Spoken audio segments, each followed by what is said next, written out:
Now in our 6th year, this is GabNet, the Great American Broadcast Network. Talk like you've never heard it before.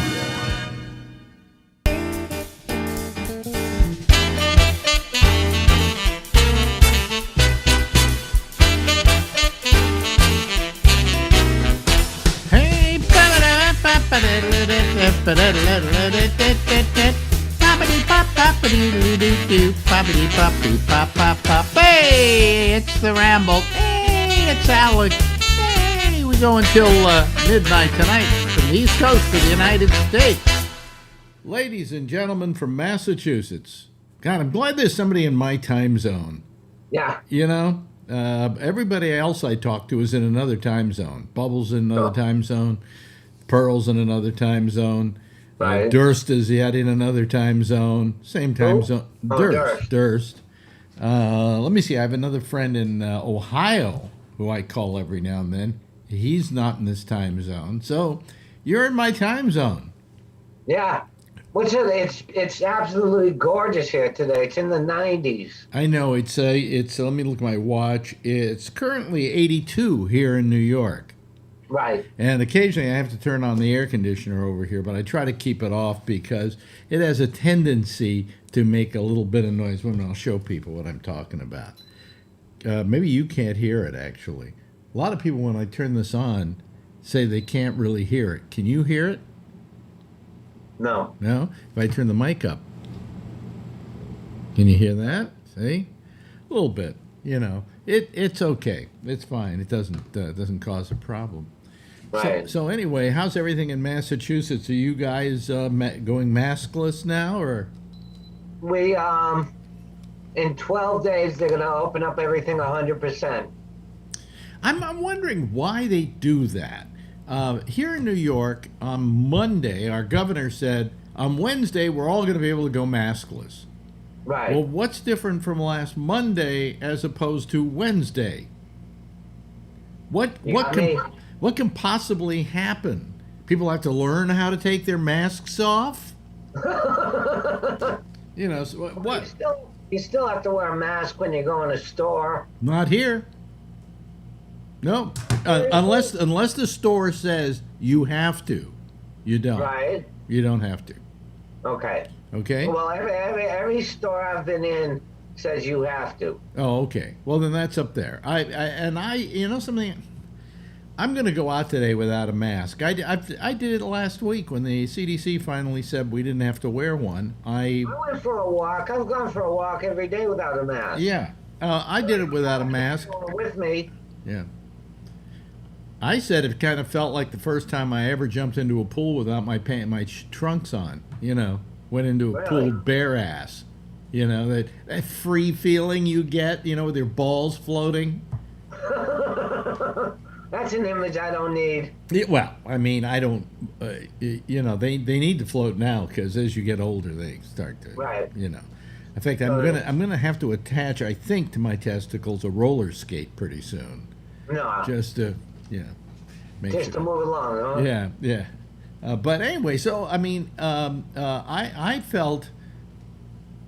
I took a walk and I felt free. I felt like I could breathe. I felt like you know, because when I take walks with the mask on, you get short of breath. Just, you know, and then the snot builds up. Everybody talks about the snot building up.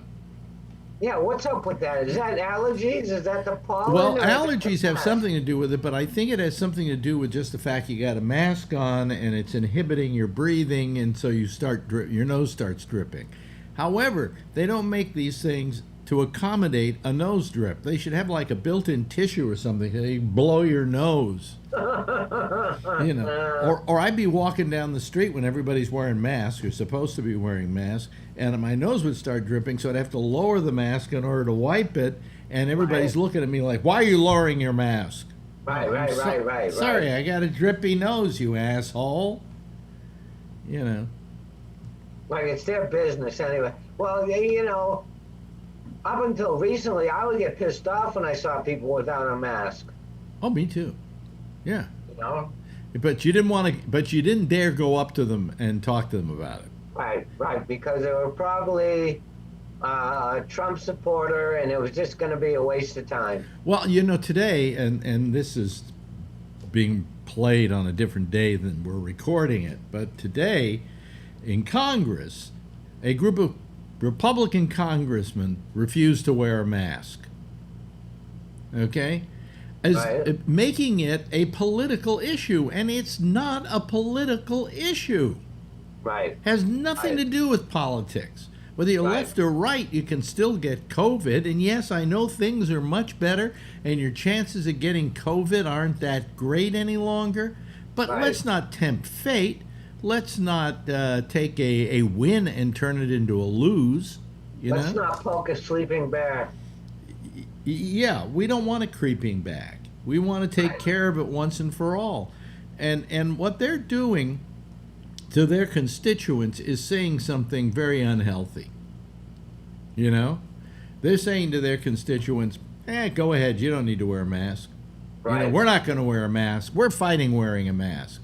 Well, if you haven't been vaccinated, wear a mask. If you've been vaccinated, chances are you're not going to get it. What about the people that have only gotten one shot and not going back for a second one? Well, they are at least have something like 75% protection. Yeah, but why wouldn't you go back? I mean, well, it's like putting on half a condom. Right. Hey, there you go. There you go. I can have sex with you without a condom because I'm cutting back on my sperm. What? All I'm saying is that for the safety of the rest of America, they should be passing a message along about, hey, get that vaccine, and wear a mask if you haven't had the vaccine.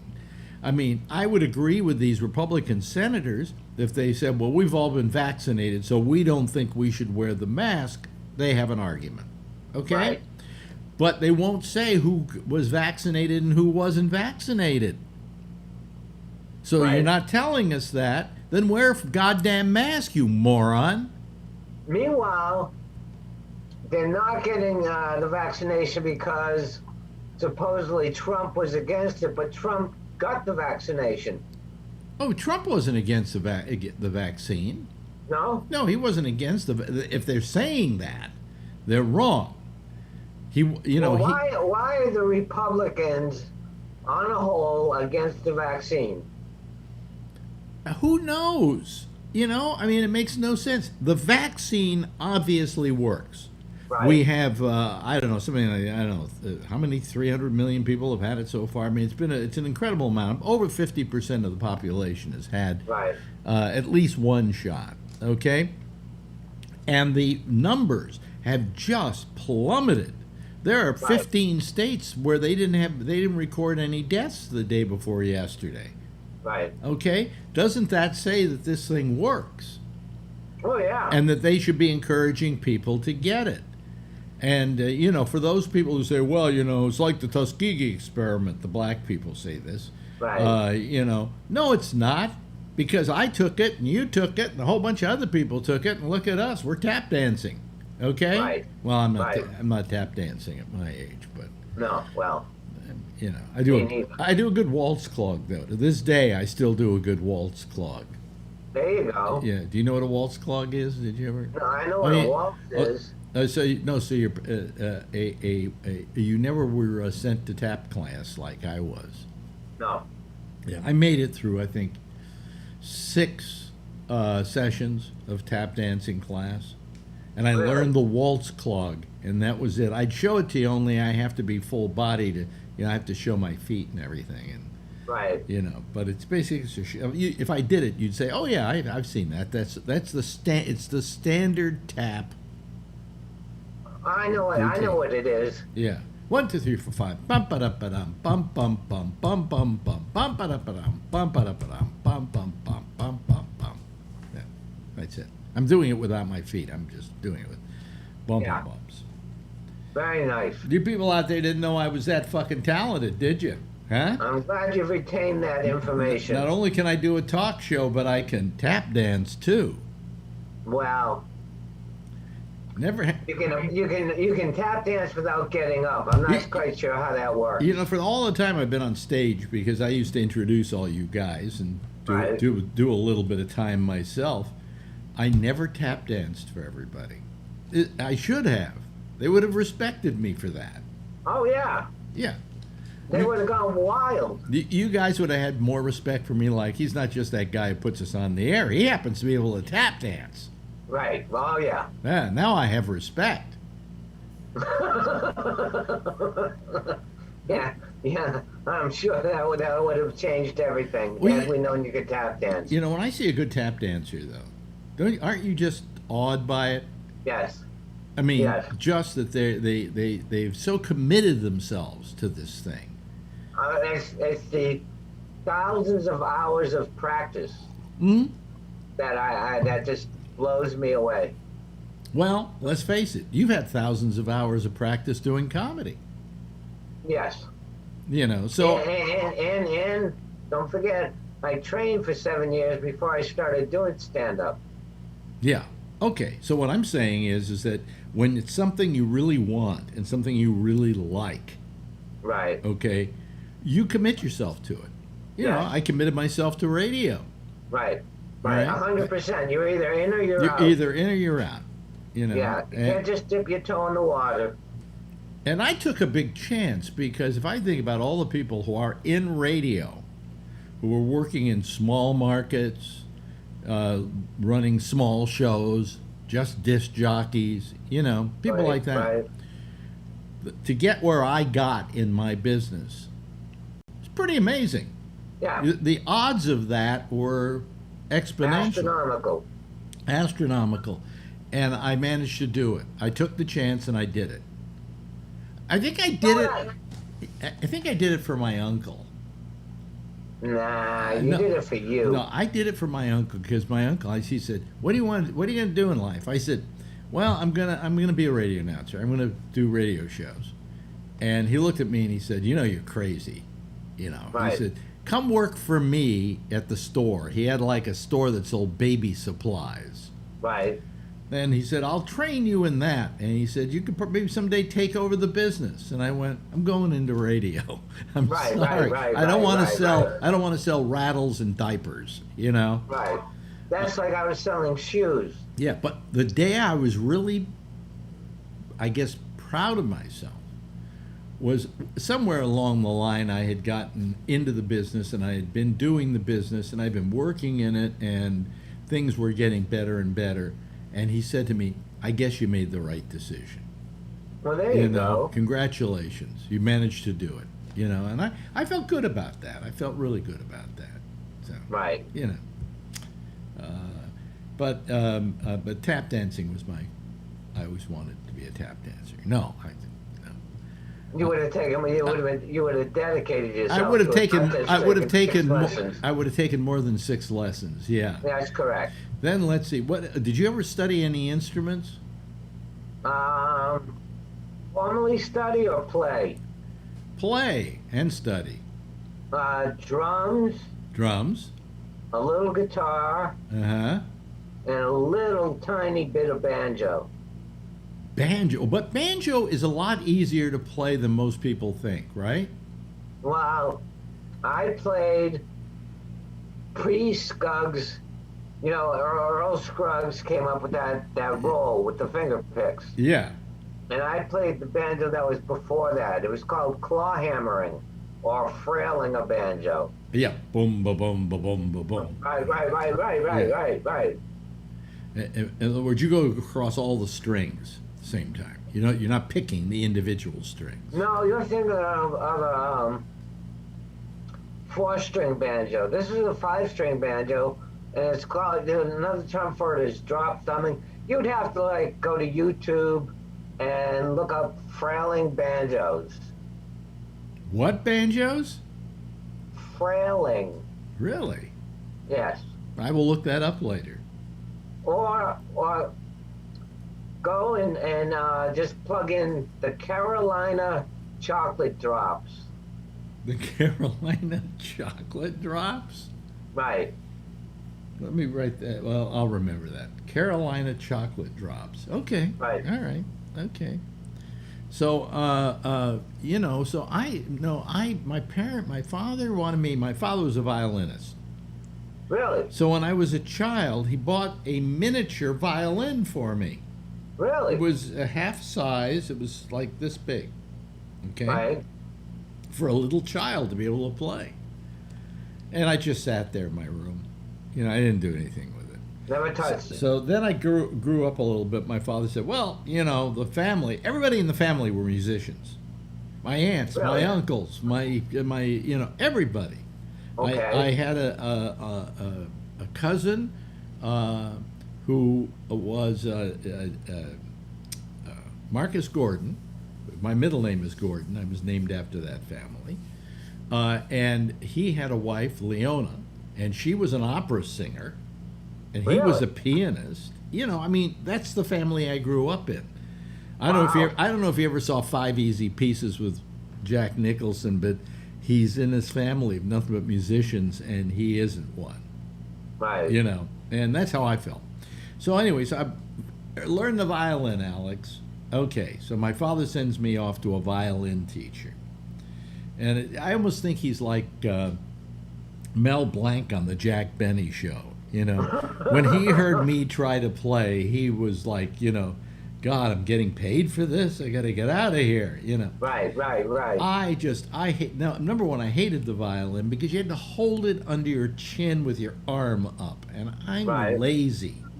And I couldn't do that for any extended period of time. I mean, if they had like a violin tripod, maybe I could have learned violin. Yeah. So that would have worked. So that didn't work. So my father finally said, well, you're not going to be a violinist. And I said, no. Right. He said, okay, anything else you want to learn? I said, well, trombone sounds like a good idea. Why did I pick trombone? Well, I picked the trumpet in the 3rd grade. Well, I mean, what's the old joke about what's different between a trombone player and a snake trying to cross the road? Everybody aims at the trombone player. I mean, So my father got me a trombone. Really? Yeah, and I again started to learn it, but I didn't. What I liked about the trombone was the spit valve. I liked to play it enough so I could hit the spit valve and a whole bunch of my drool would fall on the ground. That was the only thing I liked. Trumpet. If all I had, It's the same thing with the trumpet. It's got a spit valve. Yeah. And if all I had to do was to play the trombone was to use the spit valve, I think I would have been a great trombone player. But unfortunately, I had to actually play the damn thing, and then you get what they call an embouchure. It's the way you purse. Right. People who don't play those instruments. Excuse me, my eyes are today. It's allergies.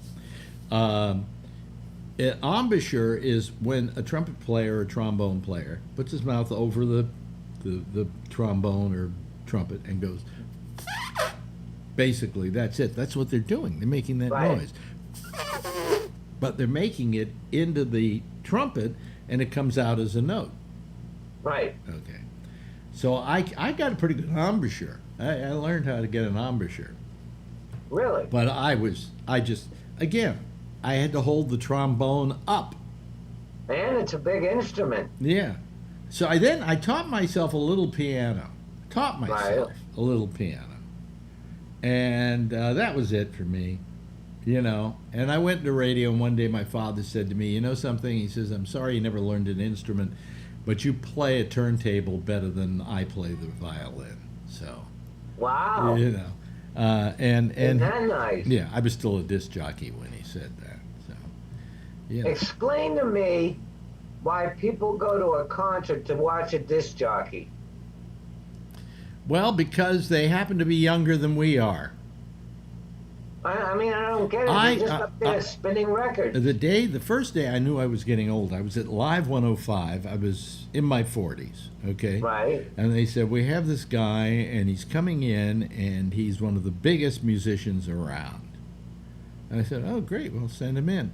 They send him in, and they set up 2 turntables. And he sits there scratching with the turntables. Right. And I'm sitting there watching this thing, going, when's he going to play? Right. You know, what's he doing? He's taking other people's music, he's playing it for a little bit, and then he's backing it up. You know, we used to, in radio, when we used turntables, nobody uses turntables anymore, but when all we had were turntables and not these cartridge machines. And then later on, I guess it's being done by digital. Right. We had to put a record on a turntable. Right. And then there were like 10 different tracks or 5 different tracks on each side, and you'd find the track you wanted. And you then, had to cue it up. And then you had to cue it up, and what you would do is you would literally scratch it. That's how it sounded, like a DJ today scratching. And Right. you would go until you got it to a certain point, just a little bit beforehand. And then you stop the turntable from rotating, and then you Right. would go, and here's so-and-so, and then you would hit the switch, and the turntable would go. And by the time it got up to speed, which was usually pretty fast with those professional turntables, Right. the record started playing. That's how you Right. did it. You had to cue every record you were going to play up. It had a record library too, and you had to go in the record library and pick out what you were going to play. Right, and you had to know what track you were going to play. Right. You know, but I mean, you also sometimes you forgot to cue up the next record, so you had to do it while you were talking on the air. And somehow I learned how to do it by feeling it, and also you could make it so you could hear the turntable in one ear while you were hearing the show in the other. Right, And you right, could right, do that. right. But that's how we queued up records. Right. Nobody has to queue up records anymore. When I first heard scratching, I went, he's doing nothing but queuing up records. Right. Basically. Yeah, I mean, I did that for years, and nobody But ever gave me in. why does that draw a crowd? I mean, there's scratches that have to do with hip hop, right? Right. Okay, that I get. I don't get just the person with 2 turntables attracting Okay, the crowd. between you and me, I agree with you. I do understand hip hop, that kind of stuff, sampling records and then doing some kind of rap to it. That I understand. That I get that. I admire in many cases. But Right. somebody with a fucking turntable, you know, Well, 2 turntables. 2 turntables. You know, what's the talent there? I know, folks, I'm sounding like an old man. Write me, tell me. I want to know. So does Steve. Well, I feel He's the guy same over way. there, right there. What? I feel the same way. Yeah. So we're old. That's the reason why. Otherwise, we'd be at one of those concerts. Trying to get laid, obviously. That's the only reason you went to concerts. Right, or we would have been the DJs. Oh, yeah, well, that too. Right? I don't know. Could we? I don't know if even as an instrument, I could use a turntable as an instrument. I don't think I'd be very good at it. No, I don't know. I don't get it. I mean, it's that simple, Alex. I just plain don't get it. Well, people dance to it too. You know. Right. So DJs. I can kind of understand DJs in clubs. Right, that Because I get. they pick the music you're going to play and they create the atmosphere in the room. Right. You know.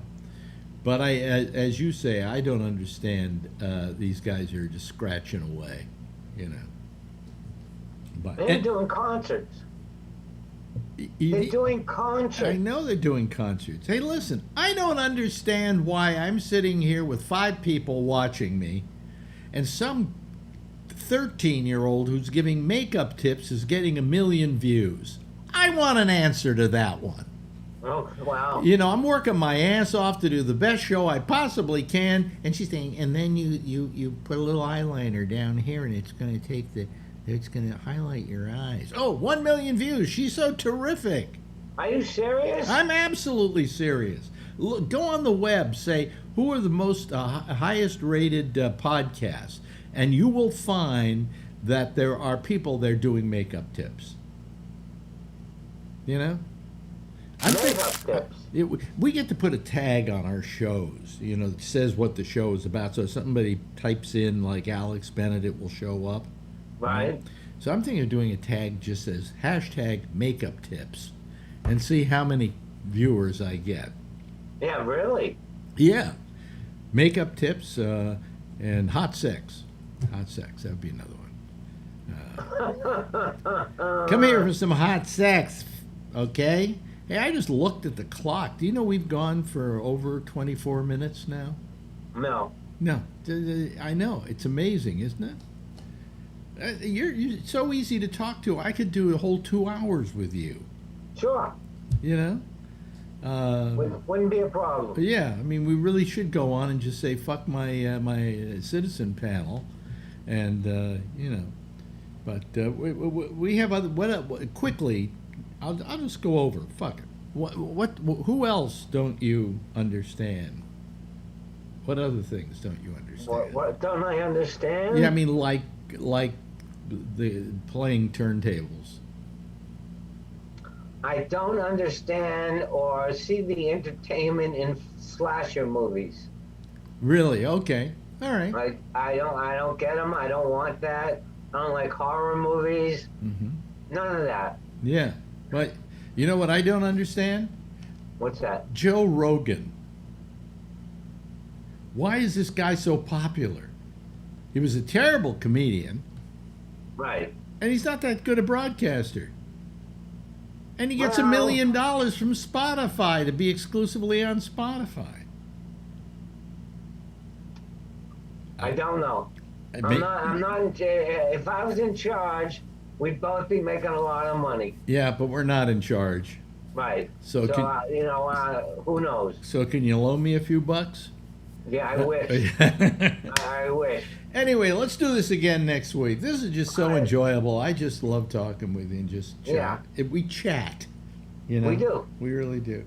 Ladies and gentlemen, that guy that you're looking at, that's Steve Kravis. Goodbye, Steve. Goodbye, Alex. Now in our 6th year, this is GabNet, the Great American Broadcast Network. Talk like you've never heard it before. Yeah. Hello, everybody. How are you? I hope you enjoyed that. I love talking with him. I just, there's something about Steve that, as I say, I could talk to him for 2 hours. I mean, you know what I didn't do? Okay, there's my lights. I forget to turn on the lights. Oh, boy. I'm forgetting all kinds of things. I suddenly realized yesterday, we had this on-demand thing, and I didn't post yesterday's shows on the on-demand thing. I had them all made up, but they didn't post. So I was at dinner tonight. We went out to dinner for the first time in a long time. Well, we did this a couple of weeks ago too, some other restaurant. But there's a restaurant in the neighborhood that we always went to and liked and always worried about, actually. So we immediately went out and had dinner tonight. And as I was out at dinner, I suddenly noticed on my phone that I posted yesterday's shows when I posted them today. So anyway, if you couldn't find the show, nobody cares. Not that many people anyway who care. So I'm not gonna do anything about it. Anyway, let me see here. What do I want to do here? I want to admit all. Okay, I want to admit all these people so that they can come on here. See them jumping in like crazy. There we go. Waiting for Charlie Wallace. We got Trucker Steve, and we got Jeff, and we got Alan, and we got me. Come on, Charlie. Where are you? Join us. Hello, guys. How are you? I'm doing good. How are you guys doing? Yeah, you doing all right? Yeah. Yeah. Oh, okay. Had dinner and cigars with Phil Meyer. Did you really? Yep. Yeah. Up in Walnut Creek. I hope you didn't talk politics. A little bit. A little bit. Oh, jeez. Yeah, And what politics did you talk? Well, he told me how great Trump was, and I told him I don't think so. I don't know. We talked about a lot of different things. So as we, that just boggles me. It boggles my mind. I don't understand any of it. Why people can feel that way. Well, because everybody thinks differently. Huh? Well, Everybody thinks differently. Well, Would you want all the people in this world to think just like you? Yeah, but all you have to do is be. I mean, Phil is not a stupid guy.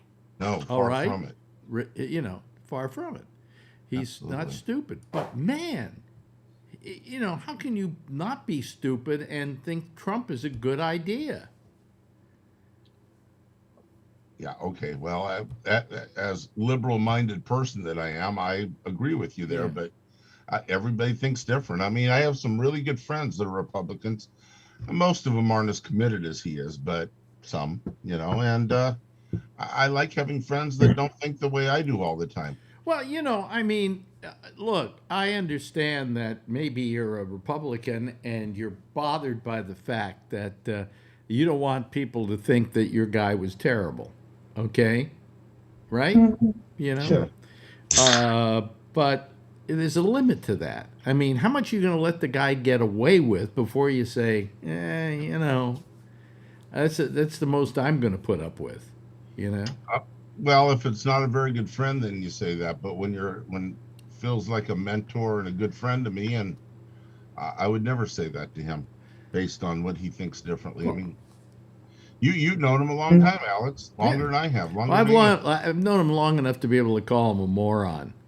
I mean, the point is that I just don't understand it. I mean, as a I hope intelligent person myself, I just don't understand how I can see how somebody in the beginning wanted to vote for him and believed in him and thought he was a good idea. But when you look at what he did while he was in office, which was practically nothing, all right, and the way it ended up, which was just horrendous. I mean, he was trying to take over this country by coup. And why you can't admit that that's the case and just say, well, I backed the wrong guy. Next time, hopefully I'll have better judgment. All right? And nobody's going to hold that against you, and it doesn't make you a horrible person.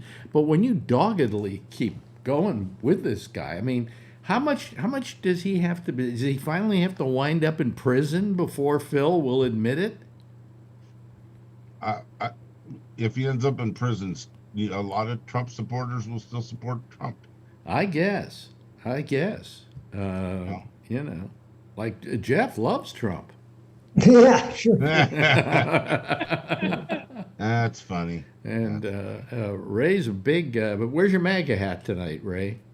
I thought I'd just take one night off from Trump. Yeah. Yeah. It's the cult of personality. That's what it's called. Well, for all the. Yeah. That's what the Trump thing is. It's the personality. It's a cult. They look up to him because they wish they could be like him. Do what he wants. Say what he wants. No rules. They love that.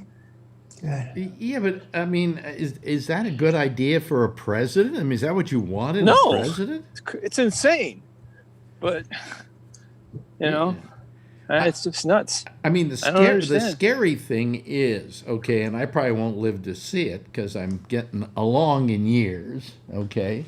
But I think given enough time, there'll be another Trump that comes along that's a little smarter at it, okay, and a little more conniving. And it's going to happen all over again. Would you disagree with that, Charlie? That's scary. Unfortunately, no. I think you're right, and I hope I don't live to see it. I mean, the fact that we got rid of Trump this time was because of an overwhelming urge on the part of the American public to get him out of there. People made a concerted effort, okay? It actually surprised me how many people voted for him. Voted for Trump? Yep, me too. Talking about the first time. Second time. Second time. Yeah. I mean, that's right. He didn't win either time by the popular vote, by the way. Yeah, but that's not what we count. So But that's not what we count. So until we change that. So yeah. But we managed to win the electoral vote this time, too. Yep. And by the way, what are they trying to do in Arizona? I mean, let's say they discount that vote. Let's say it went for Trump. Boom. So what? Biden still wins. Yeah. What does Arizona have? 6 electoral college votes? No, it had something like 12. I think it's like 9 or 10. Is it? Yeah, something like that. It's not gonna going be to a change anything. And they're not doing anything in Georgia. That might change things. Pennsylvania would change things, but they're going down to Arizona to count ballots, What's with that? Okay, so they say, hey, and even at that, the state of Arizona has to admit, oh, this is a good idea. We better go along with this. But anyway, it's ridiculous. Just ridiculous. There's a little dog without a leash. And it's He's gone. gone. Does he She's have? fetching. Oh, Here she comes. Here she comes. There she is. Oh, she's getting tired. She doesn't want to bring me the ball all the way. You have to I go. mean, You have to go get the ball for the dog. Well, once she gets tired, that's what she does. Go. How many more years has that dog got before you can get one that can fetch? Whoa. Oh, this dog will fetch all day long. All day long. Look at her. Yeah. Oh. Hello, Kathleen. We can only see your eyes. There Much we go. better. Much better. Much better. Yeah. I like your hairstyle, the new hairstyle. She got a new hairstyle? I don't No. know. Yeah. She's always had that hairstyle. She always had long blonde locks and bagels. Thank you, Al. Yeah. You're welcome. Thank you. Alex is Alan. jealous. Thank you, Katie. Alvin. Anyway. What are you throwing? Is the dog going after the ball? Yeah. And is the dog bringing it back to you at all? Yeah. Yeah. She brings it back every time. I'm just walking. I walk and I throw. That way I get some exercise. She runs after the ball and then she comes back to me. Okay. Yeah. Like, Well, I walked again today for another 2 miles. Yeah, for another 2 miles around the Harlem Mere, and got my exercise. And it's it's pretty good. I took my nice pill last night, so it was easier for me to walk, and So anyway, what's the puppy's name again? Foxy. Foxy. Foxy, yeah. Foxy, like a fox. What is she barking at? She wants me to throw the ball, and I'm not going to. I'm going to go home because it's freezing out here. Oh, I see. It's freezing out in California? It's very windy in the Bay Area right now. It's like 50 degrees, which is freezing for us. We were up around. But it's windy. It's windy, so it feels colder than Yeah, very windy. Very windy. Yeah, the temperature was up in the 80s today, and now it's down to 71. So the scary thing is the lack of water we've had and the winds. Mm-hmm. Here come the uncontrolled fires again. Oh, really? Yep. God. We have flooding here in Texas. Really? Yeah, it's been raining for the last week, just pouring. Why don't you talk to whoever in charge? Have them send the rain over here, Charlie. Wish I could. Yeah. Let me ask Schmoody, how's your son doing? How's he adapting to his new environs? He loves it here. Yeah, and he's going to school up there, right? No, actually, he's still doing online out of Tracy Unified. Oh, you know something? That's a really good thing. I didn't stop to think about that. But you could move, and you wouldn't have to pull him out of his other school. Exactly. Where did you move to, Kathleen? The Mendocino Coast, Gualala. Oh, wow, that's beautiful there. Yeah. I love it there. Yeah. So watch out for the floods. That's something that's really interesting. I didn't stop to think about that. Of course, next year he won't be able to do it because they'll probably have everybody going back to school again. Yeah, he'll probably. I sent away for some information from Connections Academy. Connections Academy? Yeah, because he'd rather do online school than because the nearest school here is like 30 miles away. Okay. All right. How old is he? 15. So he's what? He's a junior? He'll be a sophomore next year. A sophomore next year. Okay. Yep. Nice. And yeah, so it's 30 miles away is the closest school? Pretty much. So you'd have to drive him there every day. Yeah, that's not going to happen. Well, Gualala is just a long road to the ocean. Yeah. over there near Jenner, right? Yeah, I'm Like not. it's way past Jenner. I'm not going to take. Yeah. I'm not going to take the kid 30 miles to school every day. Fuck that. I'll sell him first. You know. You're north of Jenner, right? Another kid. You're north of Jenner.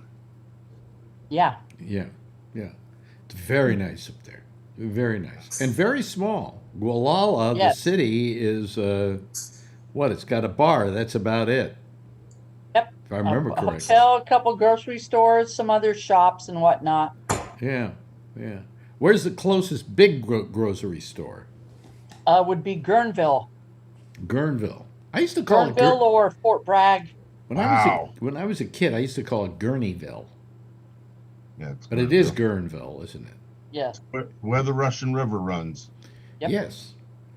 And my father used to play with bands up at Russian River during the summer. So many Really? times during the summer, we would go up to the Russian River, and my father would play a gig or something, and we would stay at a resort up there. So that was my, you know, my summers. Then I also spent my summers many times at Lake Tahoe because my father worked at Cal Neva Lodge. And then this is even more fun. Sometimes the band would go to L.A. and he would play the Coconut Grove. And while he was rehearsing, I'd be running around trying to climb these phony trees in the Coconut Grove. So, you know. Did you hang out with Ricky Ricardo? No, I didn't. No, I didn't. Oh, okay. But I did hang out with my father when he was working with Frank and the Brat Pack at Cal Neva. Wow. Yeah. And, you know, I mean, I never went in to see the show because they didn't comp the band any tickets. And in fact, I remember that was where I had my first drink with my father. As you know, I'm not a drinker. Alcohol has eluded me most of my life. Well, you know, Kathleen, did you ever see me drink? Nope. No. But better living through drugs, right, Alex? You never saw me ever do any drugs, right? Anyway, She's silent. Suddenly she's quiet. Anyway, so my father, I love telling the story because my father we were sitting at the bar at the Cal Neva after the show, and I do remember that Sammy and Dean and Frank were in a side room partying, but you could see them. They were all partying and everything. And my father says to me, he says, you know something I'd like you to do? I said, what? Have a drink with your old man before he dies, okay? You know? I'm not getting any younger, and I'd like to have a drink with my son. And I said, sure, Dad, I'll be happy to do that. So he said, what are you going to have to drink? And I said, I don't know, I'll have whatever you're having. So he said, Jack Daniels on the rocks, 2. And my father takes a sip off of his, and then I grab my glass and I take a sip off of mine, and I immediately go, oh my God, this tastes like shit. And my father said, and you thought I was having fun all these years. You were how old? 4? No, I had hit 21, so he said. Nice. And then I went over to one of the gambling tables and hit 21. So it was very good. It was a theme night. So the Rat Pack played in Cal Neva was an awfully small casino. Not really. Well, it was a resort, okay, and a very nice resort, beautiful resort. Yeah, they were famous in the 70s and 80s for their 99-cent steak and eggs. I remember when I was in high school, Cal Neva was kind of like a big deal to go to. Cal Neva was the big deal. Yeah. The South Shore was considered low rent, Yeah, definitely. you know, with Harrah's and stuff like that. And then, what do you call it, moved in? Caesar's Palace moved in up there. And that kind of changed the whole nature of North versus South Shore. But when it was Cal Neva and Sinatra bought it, I mean, that was the place to be. That was the place to go. You wanted to. One of the casinos up there had somebody roll up a bomb into the casino. You can actually see it detonated on YouTube. The FBI comes in, looks at it, and decides that, it's like on the 14th floor, that it's too dangerous to move. We'll blow it up here. So they cleared everybody out of the hotel and the casino and moved everybody back a mile back. And you can see cameras. What was that, a Calneva? A Calneva? It might have been. I forget which hotel. It was at State Line. It was at Harrah's at State Line. Harrah's. Oh, okay. Well, let's see. That's the other. So the blast was enough to blow open the safe vault door.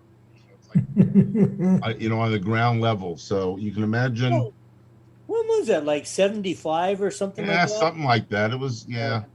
There was who did it? Was it a terrorist organization or? No, I'm sure somebody was going to. I don't know.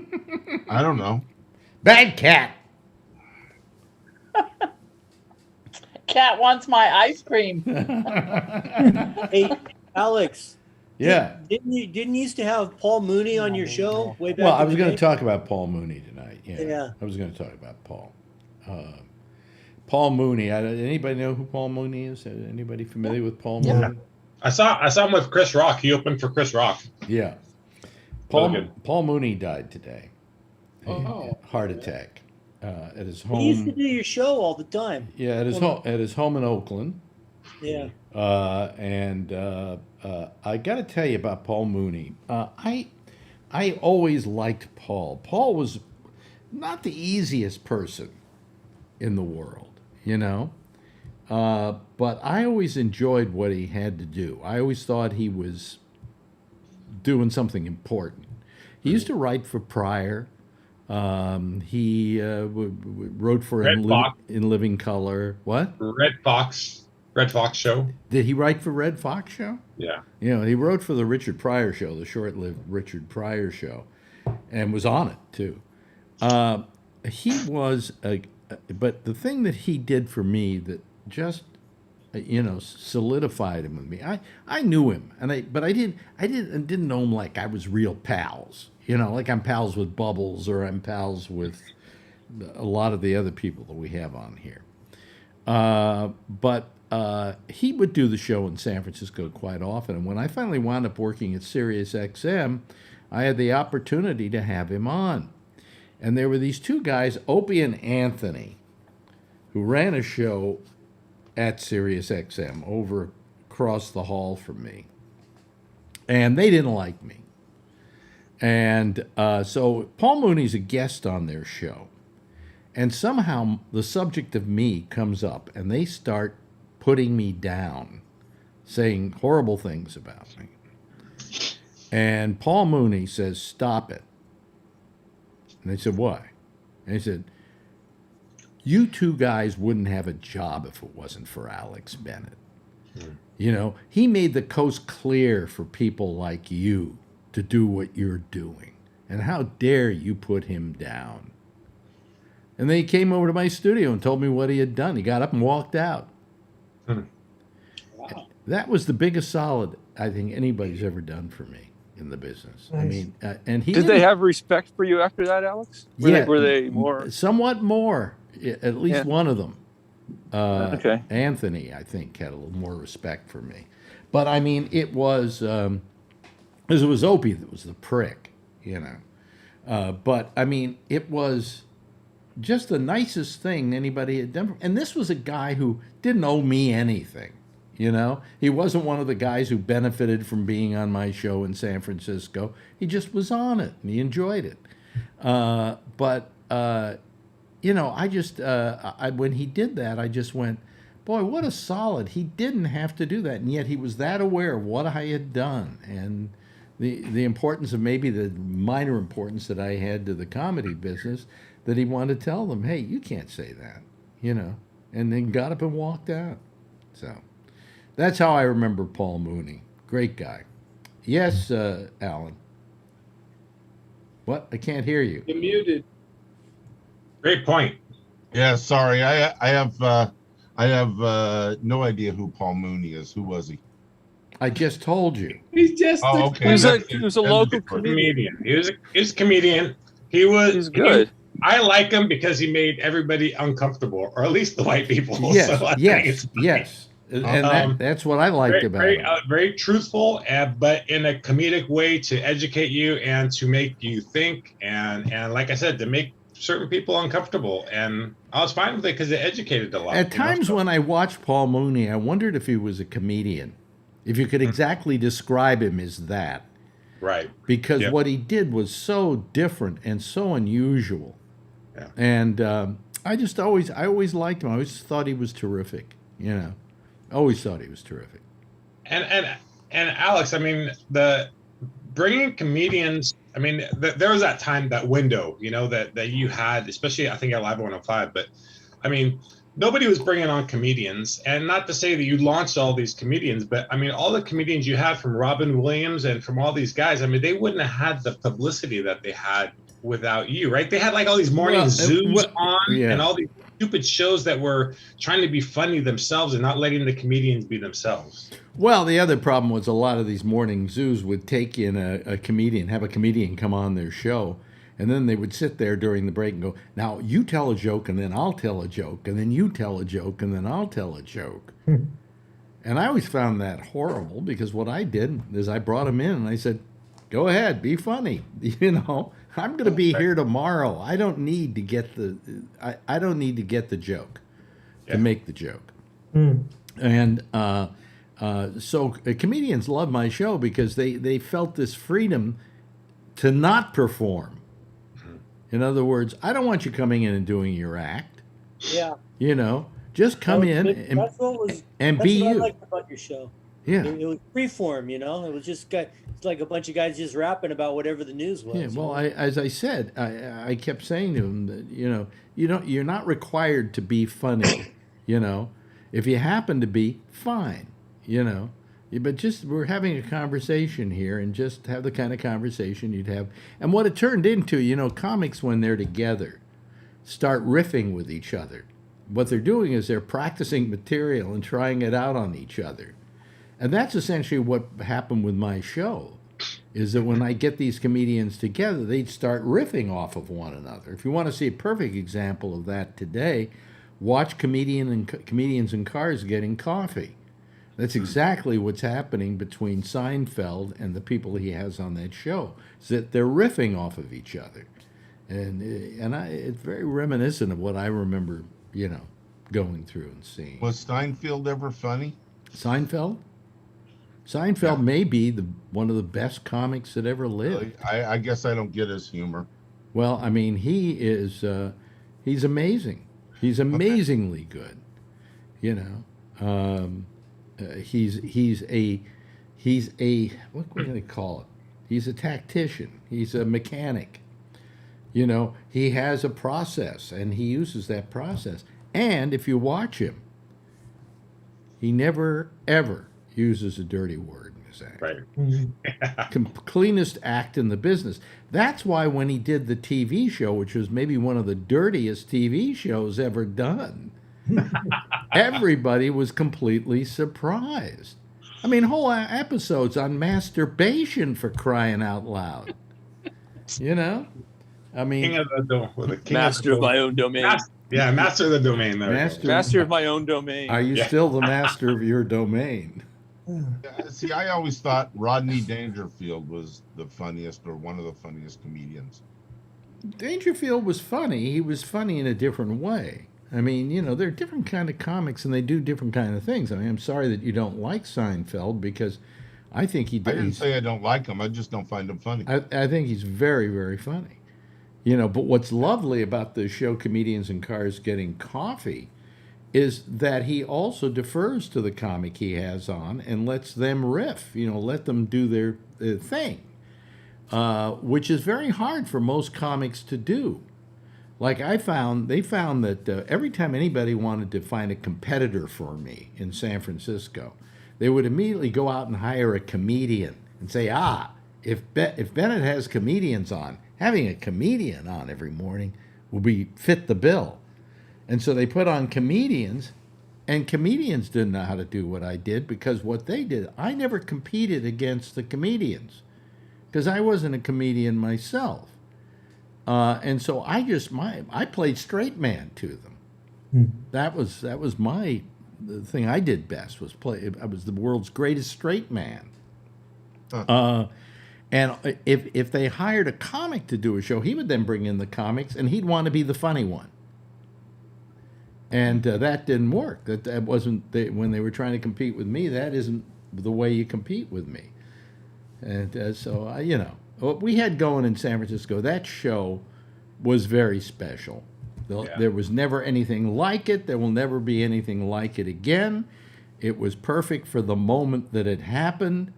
I don't think if I went back to San Francisco tomorrow, I could ever recreate that, Huh? They don't have any local shows anymore in San Francisco. It's all, pre-recorded crap. Well, I mean, the radio has changed, okay? Yeah. And the kind of show I did where every morning I had a live studio audience that we brought in. And people would sit there and, because I felt to have comedians on and try and be funny, it's best when you have an audience, because then you're not fooling anybody into thinking you're funny. You got to be funny. And the comedians loved having those people there too, because they could play to them and so on. They felt comfortable. And today, if I wanted to do a show and have a live studio audience, no way any radio station would let me do that. We can't have just people come in off the street. We have to have guards, and we have to have police here, and we don't know. We can't let people in. So I wouldn't be able to do it today. Just wouldn't be able to do it today. And I wouldn't want to. I did that once. It worked. It's something people have fond memories of, and let's leave it that way, So, whatever, I remember you, Alex, in Florida. You really do. You remember that? I was there. You actually blinked. If you blinked, it was. I know. It's like bloop. I was kind of the Liechtenstein of radio shows. You ever been to Liechtenstein? If you go through Liechtenstein and blink, you miss the country. That's the way it was with me. And I was only there for like 3 months, and I wound up just walking out. I hated that. Oh God, I hate that.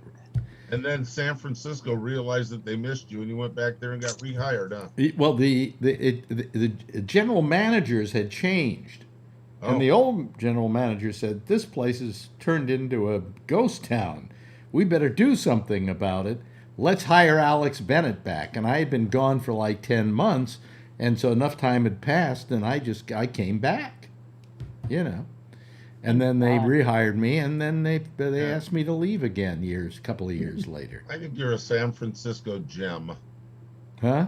I think you're a San Francisco gem. I think you really did San Francisco radio a lot of good. I think it's that era of comedians in all. I mean, when you go look, like I said, you go look back at all those comedians that were there so young, and so that was unbelievable. Yeah. Yeah, and they were good comics too. Yeah, I mean, Robin Williams. Well, what happened was this whole thing kind of exploded at the same time. San Francisco became a magnet for comedians, and the comedy scene opened up at the same time that I was starting to do radio in San Francisco. So we fed off each other, and the combination was something pretty damn good. If I do say so myself. And like it says on my Facebook page, I used to be a big shot, So I like Ray's green screen. He's wearing a green jacket. It matches it well. Yeah, he's got the same green screen I have. Does he? Oh. Yeah, I bought it. I returned the other one. I got the one you have. Oh, yeah. Yeah. Okay. Good night, guys. I gotta go too. I gotta go. Half time's over. You gotta Warriors go. by 13. Gotta go. What? You gotta go? Why? Why do you have to go? That basketball thingy. Yeah. Oh, okay. Well, goodbye. See you guys tomorrow night. See you tomorrow night. I got it on here. Yes. Okay. Yeah, I'm watching it right here. I'll let you know. Okay. I gotta go too. Why? Why do you have to go? Because my wife wants me to eat dinner with her. Do you have a note from her that we can? Yeah. Okay, well, let's say goodbye to Ray Renati's Pussy Whip. Bye. Ray. Yeah. Bye, Ray. Bye. Anybody want to take his place? Just go over to gabnet.net. Over on the right-hand side of the page says, click here to Zoom the program, and you can be on the program. I could use a couple of more. We have Kathleen. Can you share that with the rest of us? What are you having? What are you having? What is that? What is that? I think she's ice cream. Is that ice cream? It's ice cream with peanut butter. Oh, that sounds good. Oh, And you're really? going to Yeah, share it is it good. with everybody, right? Now, how do you manage to keep your weight in check? Well, I'm working out about 3 hours a day. Really? Go. You really Yep. must have nothing to do. No, I have a lot to do, but I break it an hour and a half and an hour and a half. Really? Yep. And that keeps the weight off? Yeah. Oh, okay. What do you do? Do you do some running and things like that? Yes. Okay. Weightlifting and quite a bit of jump roping. Oh, really? Yeah. Oh, I think that'd be neat on the show. Why don't you show us how you jump rope? I'm sure you. And then run it in slow motion. I don't think I can jump rope anymore.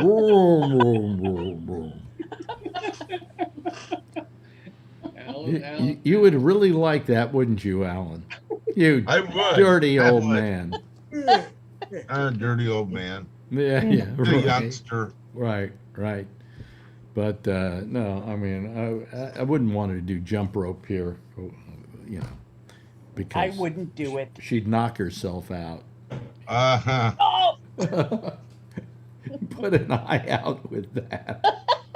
With the jump rope or something else? No, well, I mean, Put her eye out with the jump rope or it something else? has to do with the dynamics of the, I see. you know, and hitting The yourself. body and things bounce around. I get it. Body's in motion. I have an itch in my nose. And where's Trucker Steve tonight? Let me guess. You were in Back Iowa. scratcher. You were in Gary, Indiana. And which way were you going? Home or were you going out? Home. So you're probably somewhere near Chicago? No? Probably gonna be home. Detroit. Where are you? Toronto. Oh, you are in Toronto. Okay, so you're almost home. I'm just half a block from the yard, and I'm using the internet at the truck stop here to be on the show. Oh, wow. So you're going to be home, and how long are you home for this time? Actually, I'm going to do another short trip tomorrow and Friday, and then I'll go home because I got my vaccine appointment on Monday. Oh, okay. Do you ever just get? So that's why I'm not Yeah. running. That's why I didn't go west. Right. I'm just running short. Do you ever get just tired of driving all the time? I mean, I would just, after a while, it would drive me crazy. But then again, it's not what I would do for a living. Short trip. Did you? Yeah. It can get boring sometimes. Yeah. Nobody likes my comedy anymore. What? Nobody likes what? My comedy anymore. I didn't know you ever did Oh, comedy on this show. This is a hard group. It's a You rough said you would house. Rough house. Yeah. A rough crowd. Rough crowd. I don't Tough know. crowd. Tough crowd. Yeah, I mean, you said something about it would drive you nuts. I said it's a short trip. Oh, Now he gets it. Okay, that's okay. I don't get it. Oh, come on. I would ask you to explain it, but if it's funny, you don't have to explain them. Well, Charlie laughed. That was good. And there's a smile on Jeff's face. There is a smile. I think he got it too, even though his mic's off. Yeah.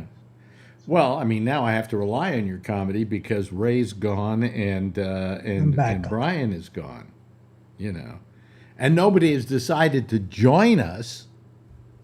yeah. What's going You on? need to advertise that on like Wednesdays. There's going to be titties and hot sex or something like that, and you'll have 100 people coming on just to watch that. We got to get a celebrity on, like Trump. Well, You're funny, John. well, you see, Titties. if I showed titties, they would demonetize me. Yeah. No. and they Really? would probably kick me off of Jabnet. YouTube. YouTube. YouTube. Ooh. You know, I posted something in 2017 and again in 2018 on Facebook. And the other day they sent me a message that it doesn't meet their criteria. Boy, it's good they're right on top of it. What's this doesn't meet their criteria? On Facebook, I posted a picture of Donald Trump with a gag in his mouth. And the gag looked like a sexual gag. And in 2017, they said it doesn't meet their criteria because it's sexual in nature.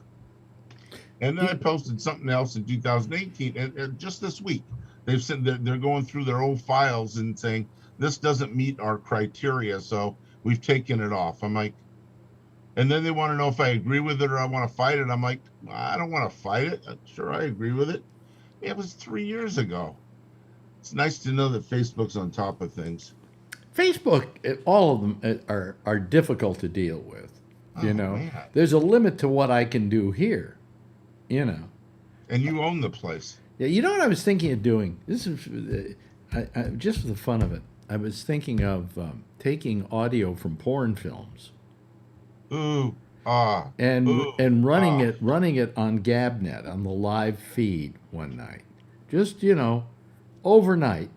Just a lot of people having baby, go orgasm. slow, go slow. Baby, more, now, Right. do it. Stuff that I know is kind of verbal, has enough moans and groans, and put that on. Because to begin with, on my that feed, I don't have any real trouble with the audio feed. Those guys, I pay them and they go do anything you want to do. Okay. So I thought maybe if I ran that just like on one weekend night or something, just to see how many people would be calling each other up going, hey, you know what I just heard over, and see if it like catches fire. Right. Might be a way for me to make a living. Yeah, really. Yeah. Phone And sex. the people whose porn films I steal, they can't tell it's them anyway. Because I'm only going to do people just moaning and groaning and humping and thumping. So this friend of mine, speaking of porn and stuff, this friend of mine sends me a video with this kid, this like 25-year-old Latino kid, talking about how to check your testicles for cancer. He strips nude. He's in the shower. This is on YouTube. Really? Can't believe it. It's educational. And absolutely. And he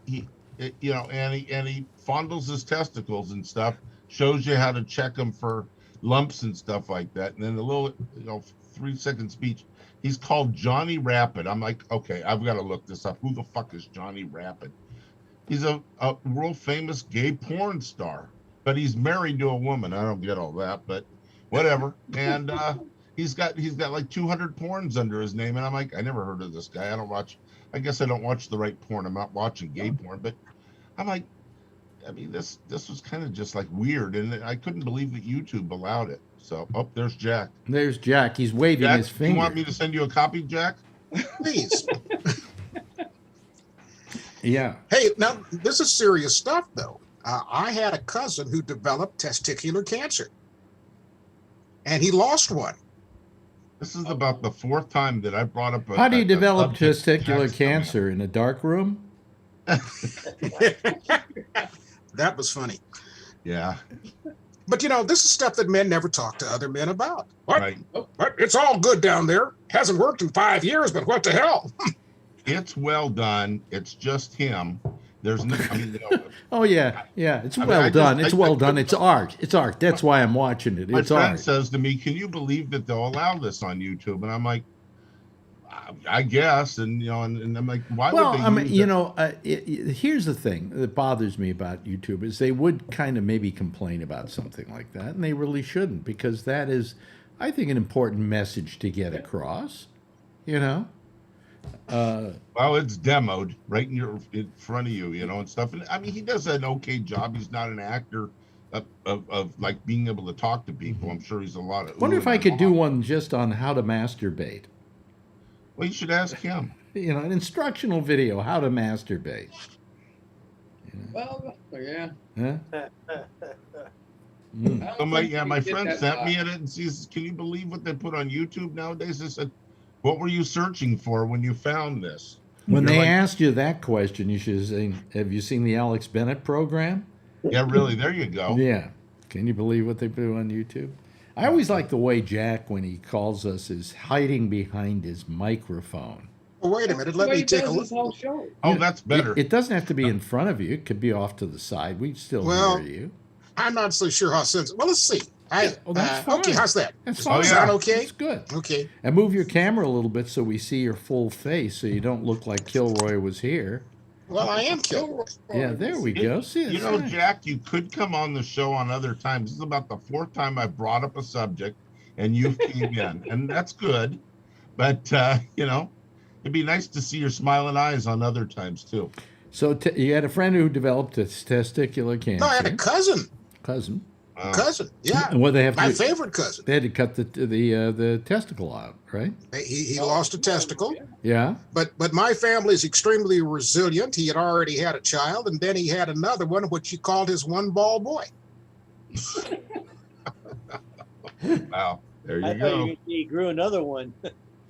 No, you know. No, I think they put some people with money can get a fake testicle in there. What do they call it? Prosthetic testicle. Yeah, they have those, you know. Yeah. I'll take. I always wanted to ask him if he was carrying around a plastic ball, but I never had the nerve. Well, you know, they do have. In fact, they invented them basically for animals. Yeah. Called nudicles was the name of them. And they were plastic balls that you could install in your cat when you had them deballed. Now, why in the hell would anybody do that? No shit. Oh my God. Well, you know, cats get visibly depressed when they suddenly are missing their testicles. Yeah. You know. So many cats, they breed too much, and they all, you know, they end up getting euthanized. Yeah, well, you know, the thing is that you know, I had a wife, Ronnie. You remember Ronnie, right? Of course. Jack.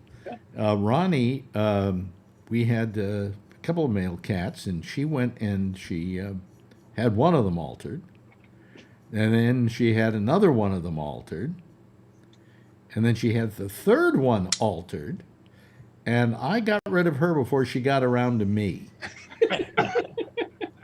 That's good. You saw it coming. Yeah. Now, Alex, if this was the intersection with a line like that, I'd have to hit the bell for you. That was funny. Yeah, that's why I wouldn't tell a joke on your show, because I don't want you hitting that goddamn bell. I'm hurt. I ought to come on your show. You ought to. I guess I'm going to have to download and install, get somebody that can help me with Skype. Skype is the easiest thing to install. Okay, I'm going to try it You again. just go to Skype, download it, and it's from there on in, you're ready to go. Except for it's Microsoft, so they want to ask you a bunch of personal questions.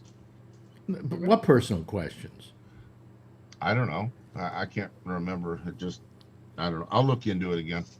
Yeah. Well, you've already had instructions on how to inspect your balls, so how much more personal can you get? Yeah, well, that was on YouTube, not on. I guess Well, I'll go to YouTube Yeah. and figure out how to work Skype. Yeah.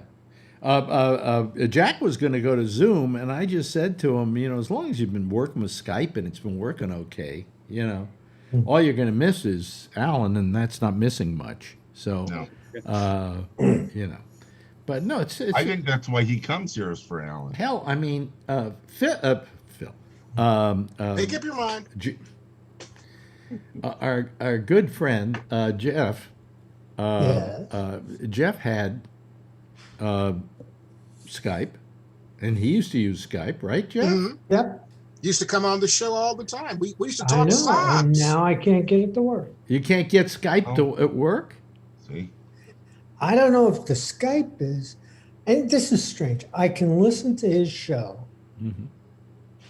like an hour and a half or 2 hours after, but not when it's being started. Why? Which means I really can't talk on it. What do you mean you can't? Wow. You can't listen to? What do you mean you can't? You Can can't? you not get it? Stream it. to work. You can't get Skype to work? I don't know if Skype is the problem, because I think Skype is the easiest thing in the world. Well, Zoom is pretty damn easy. Zoom is idiot-proof. Well, I've given up on Jack coming onto Zoom, so I guess I'm going to have to go to Skype. No, it isn't that you give up on it. I just told him, as long as you got Skype working fine for you, why go to Zoom? You know? So Alan could get on the show. Yeah. Okay, I'll work on it again, Jack. Yeah. And we will lay hands on your Skype system for you. Yes. All right. Charlie and I will do that. And it shall work. All right. Good.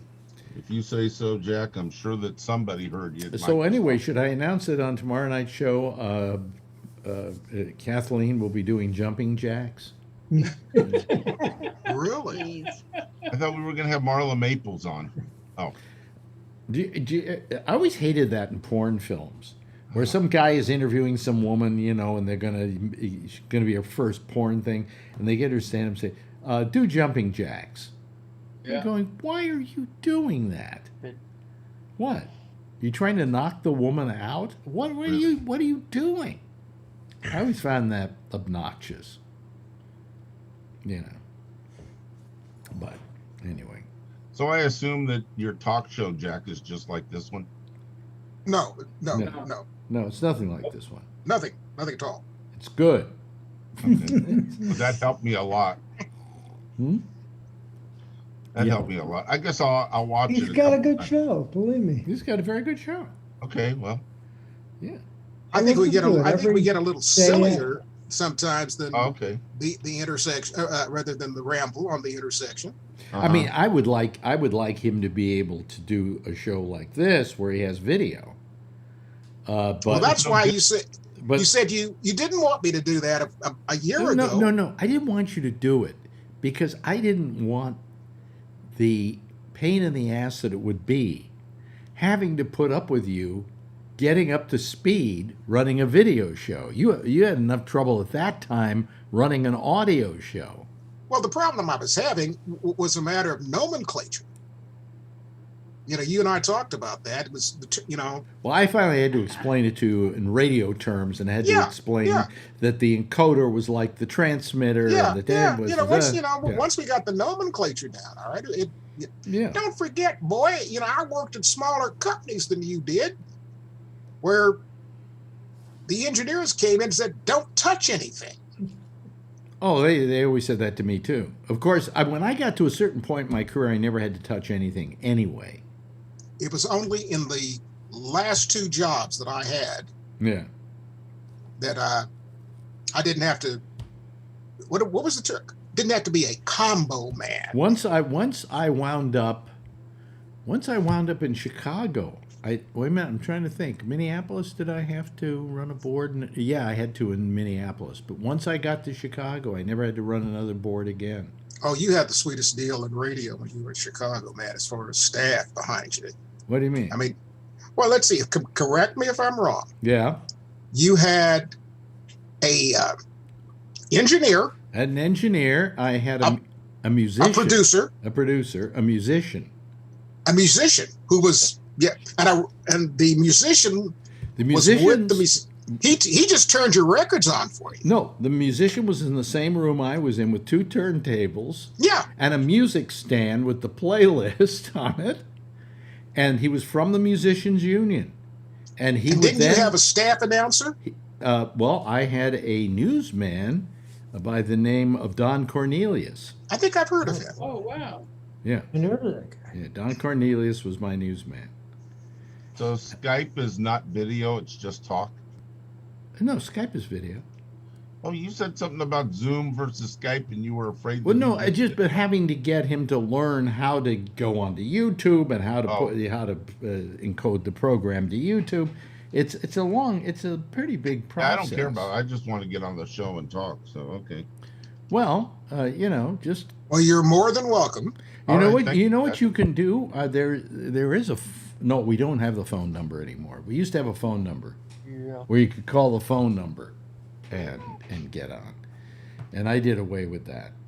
Hey, listen, I got to go, but I want to ask you one real quick question, Alex. Yeah. Did you get the little thing that I sent you today? What was that? I sent you a 1960s. Oh, I can't. the Playlist from KILT in Houston. Yeah, but it didn't have my picture on it. Well, I thought you might like it any damn way. I don't give a shit. You know, I don't want to see the mugs Next of all time, the other. send them nudicles, Jack. Yeah, I want nudicles. You know. Jeez. Anyway. Come join us for the intersection after the top of the hour. I will, absolutely. I will be listening to it right here as I do each and every evening and savoring every word of wisdom that you impart. And sometimes correcting me for misquoting something. Or having misinformation about something. Or having misinformation. But there was one piece of information you imparted the other night that I was going to call you on, and then I just went, I don't know. Well, maybe I just lied about it. No, maybe I just forgot what it was. No, it was something. It had something that had to do with I don't know, something with one of the radio people, one of the radio stars from the old days. But I can't remember what it was. Oh, I can't remember that. Yeah, but you know, I'll be happy to. Was it anything to do with Bennett Gordon Schwarzman? No. Well, who gives a shit if it isn't about Bennett Gordon Schwarzman? Yeah. Talk to you at the top of the hour. I'll see you later. Whatever name he's currently using. Whatever name you're currently using. Yeah. Yeah. Anyway, we're getting close to the end of the program. Oh, he's having to turn his Zoom off. Oh, okay. All right. Fine. He managed to do it. Oh, look, there's Rocky the dog. He's almost home. He's almost home. Is that his whoopee? Is that what he likes to play with? By the way, I got to tell this quickly to Kathleen because she'll appreciate this. I wish I should have had the picture in here so I could put it on. Walking through the park, and there's a guy walking in front of me. On his shoulder, looking at me, is an iguana. Aw. Yeah. I took a picture of him, and the guy said, "Don't do that." I went, "You're walking down the fucking street with an iguana like it was a part of your outfit." You know, I think that's an interesting picture. I think I'll put it up on Facebook so you can see it because it really was Why didn't he want a picture of his iguana? I mean, I don't know. Was the iguana just freshly neutered? I don't even know how he knew I was taking a picture of him. Oh, that's because I was behind him and I kind of telescoped in or zoomed in to show this iguana he's just walking down the street with his iguana on his shoulder. Could you have done that with your iguana? Yes. Kathleen? They're that docile that way. Yes. Oh, yeah. Okay. Best pet I ever had. I know you love that animal. What was his name? Guido. Yeah, and there was you don't know whether they're male or female until they're about 3 years old, and so she was already named Guido, and 3 years later we find out she's a girl, but Boy, that's got to be upsetting to the animal to not know what gender they are. I mean, how are they going to do videos about testicular cancer? That's right. Well, and so that's my last joke for tonight. Okay, time for the theme to play. Yeah, it's been kind of nice tonight. It's been easy. Mellow. We haven't talked about politics particularly. Anytime you want Jack on the show, just have me bring up a topic. We didn't even get into those morons in Congress today who decided they weren't going to wear a mask. Fine, let it get them and kill them. Who cares? I don't care. If they want to thin out their breed, all the better. I'm for it. Hey, absolutely. Jeff, thank you. Thank you to Trucker Steve, who's here every night, and we love having him here. Just he fills up a square, and we just makes us feel warm and cozy. Alan, thank you for being there. Charlie, thank you. Thank you, Kathleen. I appreciate it. I want to thank you, John Larkin. Haven't said much tonight, but always love having you here. And also thanks to Jack Bishop, thanks to Ray Renati, and thanks to Brian Neary, all of whom participated in this evening's program. Why don't you all give a big wave goodbye, and I'll wave goodbye back at you, okay? There they go, ladies and gentlemen. That's our citizen panel. And let me hang up on them unceremoniously. Bye-bye. Okay. Up next, Jack Bishop, The Intersection. His Skype address is Gabnet Live. Gabnet Live, Gabnetlive. I'll see you again tomorrow night, 10:30 Eastern Daylight Time, for more of The Ramble. And in the meantime, if you see her, tell her I love her. And by the way, be safe out there and make sure you wear a mask if you haven't been vaccinated. And if you've been vaccinated, have a beer on me. Bye.